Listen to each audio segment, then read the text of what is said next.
శ్రీమద్భాగవతం శ్రీమద్భాగవత గ్రంథానికి నమస్కారం. నిగమకల్పతరోర్గళితం ఫలం సుఖముఖాదమృతద్రవ సంయుతం పిబత భాగవతం రసమాలయం ముహురహో రసికా భువి భావుకాః.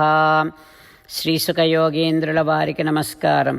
యం ప్రవ్రజంతమనుపేతమపేతకృత్యం ద్వైపాయనో విరహకాతర ఆజుహావ పుత్రేతి తన్మయతయా తరవో వినేదుః తం సర్వభూతహృదయం మునిమానతోస్మి.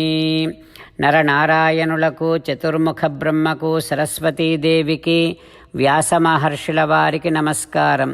నారాయణం నమస్కృత్య నరం చైవ నరోత్తమం దేవీం సరస్వతీం వ్యాసం తతో జయం ఉదీరయేత్.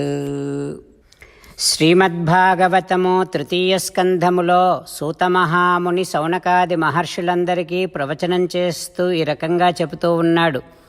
ఓ మహర్షులారా, శ్రీసుఖయోగీంద్రుడు పరీక్షిన్నరేంద్రుడికి ఈ రకంగా ఉపదేశం చేస్తూ ఉన్నాడు.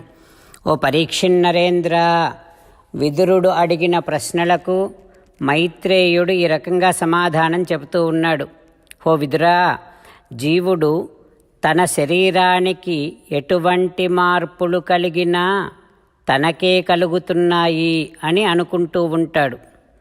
ఎందువల్ల అంటే ఇదంతా ఆ శ్రీమన్నారాయణుని యొక్క, భగవంతుని యొక్క విచిత్రమైనటువంటి సంకల్ప ప్రభావము.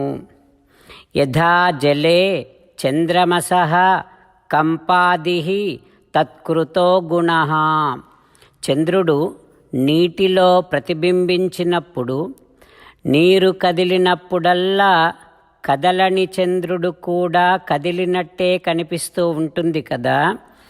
ఆ రకంగా శరీరములో చేరి ఉన్నటువంటి జీవుడు తాను ఏ మార్పు లేనివాడే అయినా శరీరముతో చేరి ఉండటము చేత శరీరానికి కలిగిన మార్పులన్నీ తనకే కలుగుతున్నాయి అని అనుకుంటూ ఉంటాడు.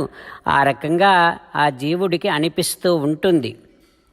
కానీ ఓ విదురా, దేహధర్మాలు జీవునికి అంటుకోవు. ఇక పరమాత్మ, ఆ పరమాత్మకు కర్మ సంబంధమే ఉండదు. అందుకని ఈ ప్రకృతి తన స్వభావాన్ని, తన ప్రభావాన్ని పరమాత్మ మీద చూపించలేదు. అయితే జీవుడు, పరమాత్మ ఇద్దరూ ఒకే శరీరంలో ఉంటారు. జీవుడు శరీరంలో ఉంటాడు, జీవుడిలో పరమాత్మ ఉంటాడు. ఈ రకంగా ఇద్దరూ ఒకే శరీరంలో ఉన్నా జీవుడేమో ప్రకృతికి వశుడైపోతాడు, శరీరానికి వశుడైపోతాడు. మరి దేవుడేం చేస్తాడంటే ఆ ప్రకృతినే తన కొరకు ఉపయోగించుకుంటాడు. ఈ రకంగా పరమాత్మ ఏ రకమైనటువంటి దోషాలు అంటించుకోకుండా ఉంటాడు. అయితే జీవునికి కలిగే దోషాలు కూడా ఈ పరమాత్మ తొలగించగలడు. ఎప్పుడు? భగవద్భక్తియోగేన వాసుదేవ అనుకంపయా. జీవుడు కర్మయోగము చేస్తూ ఆ శ్రీమన్నారాయణుని యందు భక్తి కలిగి ఉంటే ఆ పరమాత్మ తన అనుగ్రహము చేత, తన కృప చేత ఈ జీవుడిని కూడా సకల దోషముల నుండి విముక్తుడిని చేస్తాడు పరమాత్మ అంటూ మైత్రేయుడు విదురుడికి సమాధానం చెబుతూ ఉన్నాడు. ఆ తర్వాత ఏం జరుగుతుందో రేపు తెలుసుకుందాం. ఓం శ్రీకృష్ణ పరబ్రహ్మణే నమః. ఓం అస్మద్గురుభ్యో నమః. అంతేకాకుండా మనం ప్రతిరోజు శ్రీమన్నారాయణుడికి ఒక 8 పనులు చేస్తాం అని మాట ఇద్దాం.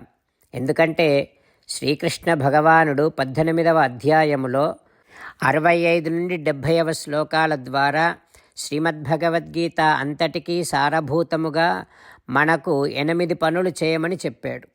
అలా చేస్తే చాలు, నేను మిమ్మల్ని అన్ని విధాలుగా రక్షిస్తా అని ప్రమాణపూర్వకముగా ప్రతిజ్ఞ కూడా చేశాడు.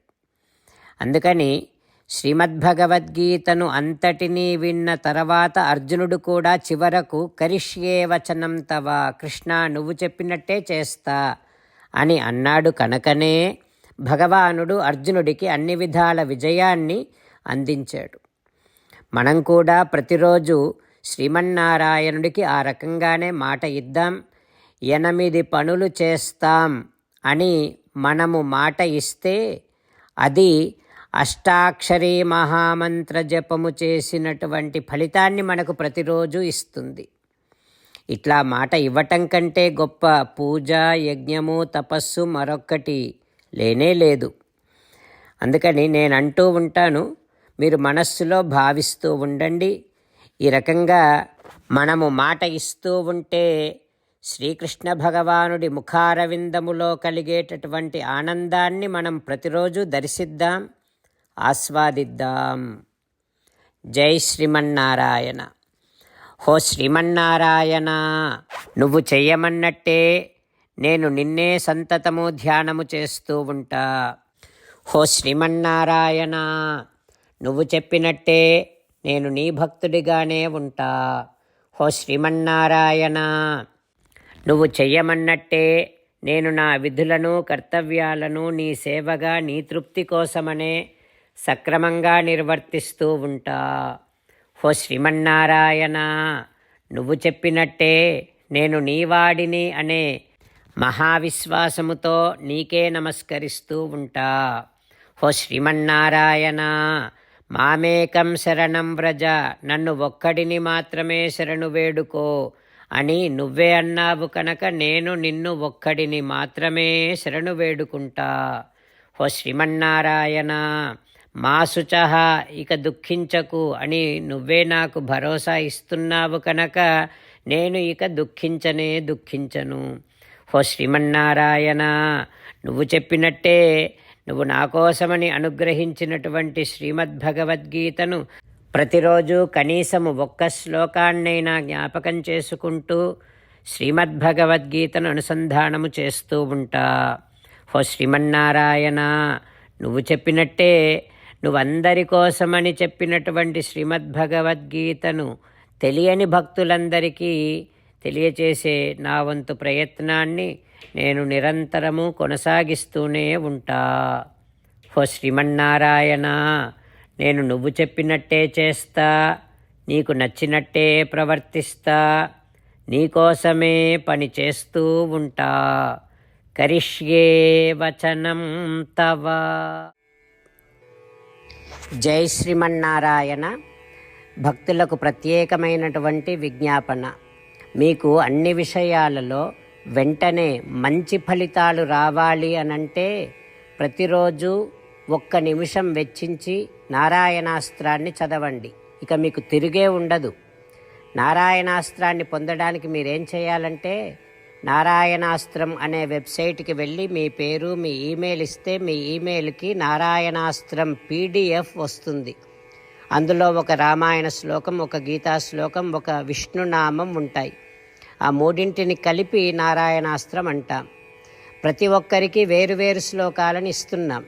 ఆ రకంగా ఎవరి శ్లోకాన్ని వారు ప్రతిరోజు తప్పనిసరిగా చదవటం వలన ప్రతిరోజు ప్రతి 24,000 భక్తులతో ఒకసారి సంపూర్ణ రామాయణ పారాయణ, 33 సార్లు శ్రీమద్భగవద్గీత పారాయణ, 24 సార్లు శ్రీ విష్ణు సహస్రనామ స్తోత్ర పారాయణ జరుగుతుంది. ప్రతి ఒక్కరికి అంతటి విశేష ఫలితము ప్రతిరోజు లభిస్తుంది. అందుకని మీరు, మీ కుటుంబ సభ్యులు అందరూ ఒక్కొక్కరు ఒక్కొక్క నారాయణాస్త్రాన్ని వెంటనే పొందండి. జై శ్రీమన్నారాయణ.